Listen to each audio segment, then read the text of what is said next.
வாழ்க வளமுடன். அனைவருக்கும் சிவகரி அன்பான வணக்கம். இந்த வீடியோவில் எதை பற்றி பார்க்க போகிறோம், நிஃப்டி மற்றும் பேங்க் நிஃப்டி அடுத்த நகர்வு அப்படின்னு பார்ப்போம். அதுக்கு முன்னாடி சப்ஸ்கிரைப் பண்ணிக்கங்க. வீடியோ பிடிச்சி லைக் பண்ணுங்கள், ஷேர் பண்ணுங்கள், கமெண்ட் பண்ணுங்கள். உடனுக்குடன் அப்டேட்டுக்கு டெலகிராம் லிங்க் டிஸ்கிரிப்ஷனுக்கு ஜாயின் பண்ணிங்க. சரி, வாங்க வீடியோக்குள்ளே போவோம். ஃபஸ்ட்டு நம்ம என்ன சொல்லியிருந்தேன் நடந்து பார்ப்போம். நம்ம என்ன சொல்லியிருந்தோம், மார்க்கெட்டை பொறுத்தளவுக்கு செல் ஆன் ரைஸ் மார்க்கெட் என்ன தான் மேலே போனாலும் மார்க்கெட் இறங்க தான் வாய்ப்பு அப்படின்னு சொல்லியிருந்தோம். ஒரு வேளை ஃபஸ்ட்டு ரெசிஸ்டன்ஸ் பிரேக் பண்ணால் செகண்டுக்கிட்ட போனோன்னா மார்க்கெட்டில் ஃபால் இருக்கும் அப்படின்னு சொல்லியிருந்தோம். ஆனால் ஃபஸ்ட்டு ரெசிஸ்டன்ஸ் பிரேக் பண்ண முடியல. அதே போல் ஃபஸ்ட்டு சப்போர்ட்டை பிரேக் பண்ணால் ரொம்ப ஈஸியாக செகண்ட் சப்போர்ட் வந்துடும். தேர்ட் சப்போர்ட் வரைக்கும் வாய்ப்பு இருக்குது அப்படிங்கிற சொல்லியிருந்தோம்.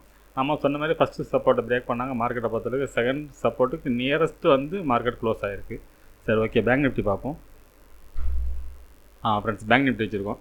பேங்க் நிஃப்டியில் அதான் சொல்லியிருந்தோம். நம்ம மார்க்கெட்டை பொறுத்தளவுக்கு ஃபஸ்ட்டு பிரேக் பண்ணால் செகண்ட் வரைக்கும் போக வாய்ப்பு இருக்கும். செகண்ட் கிட்ட போனோம்னா மார்க்கெட்டில் செல்லிங் வர வாய்ப்பு இருக்கும். இந்த 52,500 தாண்டினா மட்டும்தான் மார்க்கெட்டில் நம்ம புல்லிஸ் எதிர்பார்க்கலாம். அதுக்கெல்லாம் புல்லிஸ்க்கு வாய்ப்பு இல்லை அப்படிங்கிற மாதிரி சொல்லியிருந்தோம்.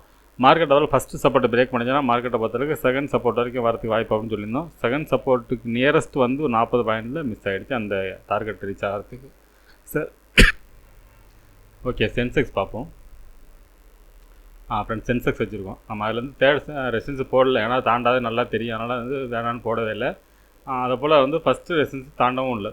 ஃபஸ்ட்டு சப்போர்ட்டை பிரேக் பண்ணாங்க. நம்ம செகண்ட் சப்போர்ட் வரைக்குமே மார்க்கெட் வந்து ஜஸ்ட் ஒரு 2 பாயிண்ட்ஸ் இருக்கும்னு நினைக்கிறேன். ஆமாம், ஒரு 10-20 பாயிண்டில் வந்து கரெக்டாக பார்த்திங்கன்னா நம்ம டார்கெட்டை வந்து ரீச் ஆகிடுச்சு கிட்டத்தட்ட. நம்ம சொன்ன மாதிரி தான் இருந்துச்சு. மூணுலேயுமே நம்ம சொன்ன மாதிரி தான் இருந்துச்சு. மார்க்கெட்டை பொறுத்தளவுக்கு மார்க்கெட்டில் அப் சைடு வாய்ப்பு இல்லை, மார்க்கெட் டவுனுக்கு வாய்ப்பு அப்படிங்கிற சொல்லியிருந்தோம் இன்றைக்கி மட்டும். சரி, ஓகே, நாளைக்கு என்ன வாய்ப்பு நிஃப்டிக்கு வந்து பார்ப்போம். ஃப்ரெண்ட்ஸ், நிஃப்டி சார்ட் வச்சுருக்கேன். ஃபஸ்ட் எடுத்து ரிமூவ் பண்ணிவிடுவோம். இப்போ டே கேண்டில் பார்ப்போம். ஃப்ரெண்ட்ஸ், இந்த டே கேண்டில் சார்ட்டை கூட பார்த்தோம்னா நாளைய மார்க்கெட் இந்த கேப் ஃபில்லிங் வரைக்கும் இறங்கிறதுக்கான வாய்ப்பு உண்டு. பெருசாக இல்லை, கிட்டத்தட்ட ஒரு 70-80 பாயிண்ட்ஸ் இறங்கிறதுக்கு வாய்ப்பு இருக்குமே தெரியுது. அதையும் பிரேக் பண்ணி தான் மார்க்கெட்டை பொறுத்தளவுக்கு கிட்டத்தட்ட இந்த ரேஞ்ச் வரைக்கும் வந்துடுவோம். கிட்டத்தட்ட என்ன பார்த்தீங்கன்னா 22,700 அந்த ரேஞ்ச் வரைக்கும் இறங்கிறதுக்கு வாய்ப்பு இருக்கும் டே கேண்டில் செட்டப்படி. ஆனால் நாளைய மார்க்கெட் வந்து இந்த இடத்துல இறங்காதுன்னு நினைக்கிறேன். என்னை பொறுத்தளவுக்கு நாளைய மார்க்கெட் வந்து இந்த கேண்டில் லோவும் பிரேக் பண்ணோம், ஹையும் பிரேக் பண்ணுறதுக்கான வாய்ப்பு அதிகம். ஃப்ரெண்ட்ஸ், சரி, ஓகே, 15 மினிட்ஸில் பார்ப்போம் என்ன நடக்க வாய்ப்புன்னு. ஃப்ரெண்ட்ஸ், 15 மினிட்ஸில் வச்சுருக்கோம். பார்த்தோம்னா ஃபஸ்ட் ரெசிஸ்டன்ஸ் பார்த்தோம்னா 23,562, அடுத்து 23,638, அடுத்து 23,744. சப்போர்ட்னு எடுத்துட்டோம்னா நேற்றுக்கு போன லோ தான் 23,433 அப்படிங்கிறது ஃபஸ்ட்டு சப்போர்ட்டாக இருக்கும். அதுக்கடுத்து பார்த்திங்கன்னா 23,339. அதுக்கடுத்து பார்த்திங்கன்னா 23,277. சரி, ஓகே, இது என்ன மாதிரி மூமெண்ட்ஸ் வாய்ப்புன்னு பார்த்தோம்னா இதில் இந்த ஃபஸ்ட்டு சப்போர்ட்டுங்கிறது ஸ்ட்ராங் சப்போர்ட்டாக இருக்கணும். ஆனால் அதில் கொஞ்சம் இந்த கேப் இருக்குது பாருங்கள், இது வந்து நம்ம வந்து ஒரு எல்லோ ஜோனாக போட்டுப்போம். இந்த எல்லோ ஜோனை விட்டு பிரேக் பண்ணால் மார்க்கெட்டில் அடுத்தடுத்து ஃபால் இருக்கிறதுக்கான வாய்ப்பு அதிகம். ஒருவேளை இந்த எல்லோ ஜோனை பிரேக் பண்ணாமல் மார்க்கெட் வந்து அப்சைட் திரும்பிச்சுன்னா மார்க்கெட்டை பொறுத்தளவுக்கு, ஆனால் எல்லாமே ரெசிஸ்டன்ஸ் இருக்க தான் செய்யும். மார்க்கெட்டு இந்த டைரெக்ஷன் தான் போகணும் முடியாது. இதை விட்டு இந்த எல்லோ விட்டு இறங்கினா மார்க்கெட்டில் ஃபால் இருக்கும். அப்படிலாம் பட்சத்தில் மார்க்கெட் ரேஞ்சு மார்க்கெட் தான் இருக்கும், மேலே இங்கே. ஏன்னா ஃபஸ்ட்டு அடுத்தது ரெசிஸ்டன்ஸ் இருக்கிறனால மேலே போனால் ரெசிஸ்டன்ஸ் தொட்டது கீழே வரும். ஆனால் இந்த இடம் ஸ்ட்ராங்கான இடம். இந்த எல்லோ பிரேக் பண்ணிச்சுன்னா மார்க்கெட்டில் ஒரு அடுத்தது ஃபால் இருக்கிறதுக்கான வாய்ப்பு இருக்கும். அப்படி எல்லோ பிரேக் பண்ணல அப்படின்னா மார்க்கெட்டை பொறுத்தளவுக்கு இந்த ரேஞ்சு தொட்டு திருப்பி இறக்கும், திருப்பி இது பிரேக் பண்ணி அடுத்த ரேஞ்ச், இப்படி தான் மார்க்கெட் போகும். அழிஞ்சு ஒரு சடனாக அப்படியே அப் சைடோ இல்லை சடனாக டவுன் சைடு போகிறதுக்கான வாய்ப்பு ரொம்ப கம்மி. என்னை பார்த்து நாளைய பொறுத்தளவுக்கு ரேஞ்சு போன் மார்க்கெட்டு தான், ஒரு ரேஞ்சுக்குள்ளே இருக்கிறதுக்கான வாய்ப்பு அதிகம். என்னோடய பாயிண்ட் ஆஃப் வியூவில் அதாவது டேவை பிரேக் பண்ணுவோம், அதாவது இந்த லோவை பிரேக் பண்ணிட்டு நம்ம டே கண்டே சொல்லியிருப்போம், டேவை பிரேக் பண்ணுவோம், லோவும் பிரேக் பண்ணுவோம், ஹையும் பிரேக் பண்ணுவோம் அப்படிங்கிற மாதிரி சொல்லியிருக்கோம். அந்த மாதிரி நடக்கிறதுக்கான வாய்ப்பு அதிகம். ஃப்ரெண்ட்ஸ், சரி, ஓகே, பேங்க் நிஃப்டி பார்ப்போம். ஃப்ரெண்ட்ஸ், பேங்க் நிஃப்டி வச்சுருக்கேன். ஃபஸ்ட்டு எடுத்து ரிமூவ் பண்ணிவிடுவோம். இப்போ டே கேண்டில் பார்ப்போம். ஃப்ரெண்ட்ஸ், டே கேண்டில் வச்சுருக்கேன். இந்த டே கேண்டில் பொறுத்தவரைக்கும் பார்த்தோம்னா இந்த ரேஞ்ச் வரைக்கும் வரதுக்கு வாய்ப்பு இருக்கும். அதாவது 50,640 அப்படிங்கிறதுக்கு இறங்கிட்டு மார்க்கெட் அப்சைடு திரும்புறதுக்கான வாய்ப்பு அதிகம். அது ரெண்டாவது கேப் ஃபில்லிங் ஏரியா வந்துது கரெக்டாக. அதை பார்த்தா இந்த சப்போர்ட் இருக்கிறதுக்கான வாய்ப்பு அதிகம் டே கேண்டில் படி. சரி, ஓகே, 15 மினிட்ஸில் நடக்க வாய்ப்பு பார்ப்போம். ஃப்ரெண்ட்ஸ், 15 மினிட்ஸ் வச்சுருக்கேன். இப்போ பார்த்தோம்னா ஃபஸ்ட் ரெசிஸ்டன்ஸ் பார்த்தோம்னா 51,504, அடுத்து 51,759, அடுத்து 52,063. சப்போர்ட் எடுத்துட்டோம்னா 51,018 அப்படிங்கிறது ஃபஸ்ட்டு சப்போர்ட்டாக இருக்கும். அதுக்கடுத்து பார்த்திங்கன்னா 50,532, 50,139. ஃப்ரெண்ட்ஸ், இது என்ன மாதிரி மூமெண்ட்ஸ் வாய்ப்புன்னு பார்த்தோம்னா இந்த ஃபஸ்ட்டு சப்போர்ட்டை பிரேக் பண்ணக்கூடாது. மார்க்கெட் பிரேக் பண்ணிச்சுன்னா மார்க்கெட்டில் ஃபால் இருக்கும்.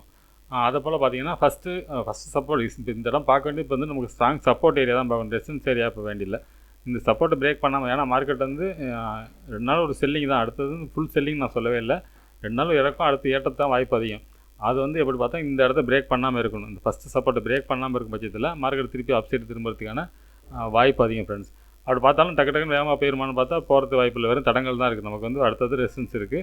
இருந்தாலும் மார்க்கெட்டை பொறுத்தளவுக்கு ரேஞ்ச் பவுண்ட் மார்க்கெட் தான், மேலேயும் கீழேயுமா இருக்கிற வாய்ப்பு தான் அதிகம். அதே சமயத்தில் இந்த ஃபஸ்ட்டு சப்போர்ட்டை பிரேக் பண்ணோன்னா செகண்ட் சப்போர்ட்டுங்கிறது ஸ்ட்ராங் சப்போர்ட்டாக இருக்குது. இங்கே சப்போர்ட் எடுக்கணும். அப்படி பார்த்தோம்னா நம்ம வந்து 50,532 கொடுத்துருக்கோம். ஆனால் டேயில் ஒரு ரேஞ்ச் சொல்லியிருப்போம். அந்த டே ரேஞ்சு பார்த்தோம் இந்த இடத்துக்கிட்ட வர மாதிரி வரும், இந்த ஹையில் வர மாதிரி இருக்கும். அதனால் இந்த இடத்துல எல்லோ ஜோனாக போட்டுப்போம். அதாவது செகண்ட் சப்போர்ட்டும் ஸ்ட்ராங் சப்போர்ட். ஒருவேளை இந்த எல்லோவிலேயே நம்ம அதை எடுக்கிறதுக்கான வாய்ப்பு இருக்குது, சப்போர்ட் எடுத்து போகிறதுக்கான வாய்ப்பு அதிகம். அதாவது 50,650 இந்த ரேஞ்சிலேயுமே சப்போர்ட் எடுக்க வாய்ப்பு இருக்குது. 100 பாயிண்ட்ஸ்க்கு முன்னாடியே சப்போர்ட் எடுக்கிறதுக்கான சூழ்நிலையும் உண்டு. இதெல்லாம் விட்டு பிரேக் பண்ணால் மட்டும் தான், அதாவது தேர்ட் சப்போர்ட் பிரேக் பண்ணால் மட்டும் தான் மார்க்கெட்டில் நம்ம ஃபால்னு எடுத்துக்கலாம். அதேபோல் நிஃப்டிலையும் அதே ஸ்டைல் தான். ஆனால் என்னோடய பாயிண்ட் ஆஃப் வியூவில் இதில் சப்போர்ட் எடுத்து அப்சைடு திரும்புறதுக்கான வாய்ப்பு தான் ஃப்ரெண்ட்ஸ் அதிகம். ஒன்று இந்த இடத்துல திரும்பிடும், இல்லைனா இந்த இடம் வந்து திரும்புறதுக்கு வாய்ப்பு இருக்கும். ஆனால் மார்க்கெட் வந்து நீங்கள் வெரி புல்லிஸ் எப்போனா திருப்பி இந்த 52,000 தாண்டினா மட்டும் தான் மறுபடியும் அடுத்தடுத்து நம்ம புல்லிஸ் எதிர்பார்க்கலாம். அது வரைக்கும் ஒரு ரேஞ்சுக்குள்ளேயே இருக்கும். அப்படி தான் இருக்கும். கொஞ்சம் நாளைக்கு இந்த ரேஞ்சில் இருக்கிறதுக்கான வாய்ப்பு அதிகம் ஃப்ரெண்ட்ஸ். சரி, ஓகே. சென்செக்ஸ் பார்ப்போம். ஃப்ரெண்ட்ஸ் சென்செக்ஸ் வச்சுருக்கேன், எல்லாத்தையும் ரிமூவ் பண்ணிவிடுவோம். இப்போ டே கேண்டில் பார்ப்போம். ஃப்ரெண்ட்ஸ் டே கேண்டில் வச்சுருக்கேன். இந்த டே கேண்டில் பொறுத்தளவுக்கு இதுலேயும் இந்த கேப் ஃபில்லிங் தான் பார்த்தீங்கன்னா ஸ்ட்ராங் ரெசிஸ்டன்ஸாக இருக்குது. அப்படியே நம்ம லைனை போட்டோம்னா பார்த்தீங்கன்னா பிரிண்ட் வரைக்குமே ஃபுல்லாக சப்போர்ட் ஏரியா தான் இருக்கும் பார்த்தீங்கன்னா. அதனால் வந்து இந்த இடத்துல சப்போர்ட் எடுக்கிறதுக்கான வாய்ப்பு உண்டு. இப்போ இந்த இடத்துல பிரேக் பண்ணிச்சுன்னா அடுத்து இந்த ரேஞ்ச் வரைக்கும் இறங்க வாய்ப்பு இருக்கும். நாளைய மார்க்கெட் வந்து இந்த ரேஞ்சுக்குள்ளே வச்சு இதுலேருந்து புல்லிஸ் கொண்டு போயிட்டாங்க, அதாவது லோவாக பிரேக் பண்ணிட்டு திருப்பி மேலே போகும். அப்படி போகிறதுக்கு வாய்ப்பு உண்டு. அப்படி போய் இந்த ஹையை பிரேக் பண்ணால் மறுபடியும் ஒரு ரேலி இருக்கிறதுக்கான வாய்ப்பு அதிகம் ஃப்ரெண்ட்ஸ். இது வந்து நம்ம டே கேண்டில் எப்படி வச்சுருக்கோம். 15 மினிட்ஸில் பார்ப்போம் நாளைக்கு என்ன மாதிரி மூவ்மெண்ட்ஸ் இருக்குது வாய்ப்புன்னு. ஃப்ரெண்ட்ஸ் 15 மினிட்ஸ் வச்சுருக்கோம். இப்போ பார்த்தோம்னா ஃபஸ்ட்டு ரெசிஸ்டன்ஸ் பார்த்தோம்னா 77,537. அதுக்கடுத்து பார்த்தீங்கன்னா 77,822. அடுத்து 78,216. சப்போர்ட் எடுத்துட்டோம்னா 77,179 அப்படிங்கிறது ஃபஸ்ட்டு சப்போர்ட்டாக இருக்கும். அதுக்கு அடுத்து பார்த்தோம்னா 77,818. அடுத்து தேர்ட் சப்போர்ட்னு பார்த்தோம்னா 76,627. சரி, ஓகே. இது என்ன மாதிரி மூவ்மெண்ட்ஸ் வாய்ப்புன்னு பார்த்தோம்னா மார்க்கெட்டை பொறுத்தளவுக்கு இந்த ஃபஸ்ட்டு சப்போர்ட் அப்படிங்கிறது ஸ்ட்ராங் சப்போர்ட்டாக இருக்கும். அதுக்கு கீழே பார்த்தா இந்த ரேஞ்ச் வரைக்குமே ஒரு ரேஞ்ச் இருக்குது. அதுவும் எல்லோ ஜோன் செட்டப் தான் எல்லாமே இருக்குது. ஏன்னா கொஞ்சம் முன்ன பண்ணதுனால எல்லோ ஜோனாக தான் போகிற மாதிரி இருக்குது. மூணுலேயும் கொஞ்சம் டிஃப்ரெண்ட் டைப்பில் தான் இருக்குது. ஆனால் எல்லாத்துலேயுமே இந்த ஜோன் செட்டப் இருக்குது. அப்போ இந்த இடத்த விட்டு இறங்கினா மட்டும்தான் மார்க்கெட்டில் ஃபால்ட் இருக்கும். இந்த இடத்த பிரேக் பண்ணாலும் இந்த செகண்ட் சப்போர்ட் வரைக்கும் வரது வாய்ப்பு உண்டு. இந்த தேர்டை பிரேக் பண்ணால் மார்க்கெட் வந்து ரொம்ப வீக் ஆகிட்டுன்னு அர்த்தம். அது வரைக்கும் மார்க்கெட் வந்து புல்லி செட்டப் தான் இருக்குது. இதை பிரேக் பண்ணால் மட்டும் தான் வீக்கு, தேர்டை மட்டும் பிரேக் பண்ணால் தான் வீக்கு மூணுலேயுமே. அதை போல் பார்த்தீங்கன்னா ஹையை பொறுத்தளவுக்கு இந்த 3வது ரெசிஸ்டன்ஸ் பிரேக் பண்ணிச்சுன்னா மார்க்கெட் வந்து புல்லி செட்டப்புக்கு மாறிடுச்சுன்னு அர்த்தம். அது வரைக்கும் ரேஞ்சு போண்டு தான். இதுக்கு தொட்டால் இறங்கும், அடுத்தது மேலே தொட்டால் இறங்கும். ஆனால் என்னோடய பாயிண்ட் ஆஃப் வியூவில் மேலே தொட்டு இறங்கினாலும் திருப்பி அப் சைடு போய் அடுத்த இந்த ரெசிஸ்டன்ஸ் உடச்சி அடுத்தது போகும். அப்படி தான் மூவ் ஆகிறதுக்கான வாய்ப்பு தான் ஃப்ரெண்ட்ஸ் அதிகம். உடச்சி மேல் நோக்கி தான் போகிறது வாய்ப்பு அதிகம். அதாவது இந்த எல்லோ ஜோனை உடைக்காத வரைக்கும். இந்த எல்லோ ஜோனை உடைச்சிட்டான்னா நம்ம சொன்ன செட்டப் எதுலேயுமே இருக்காது. ஒருவேளை ஒரு கேப் அப் இருந்து இதுக்கு மேலே இருந்துச்சுன்னா மறுபடியும் புல்லிஸ் இருக்கும். ஒரு கேப் அப் இருந்துச்சுன்னா இந்த செட்டப்பை எதுவுமே வேலை செய்யாது. நம்ம சொன்ன மாதிரி உடைச்சிட்டாங்கன்னா மேலே போயிடும். அந்த மாதிரி செட்டப்பில் தான் இருக்குது. ஆனால் இந்த எல்லோ உடைக்கக்கூடாது, தேர்ட் சப்போர்ட்டை உடைக்கக்கூடாது. இதுதான் இப்போ உள்ள கண்டிஷன் படி, இப்போ உள்ள கண்டிஷன் தான் செட்டப்புக்கு. சரி, ஓகே ஃப்ரெண்ட்ஸ், அடுத்த வீடியோவில் சந்திப்போம். நன்றி, வணக்கம்.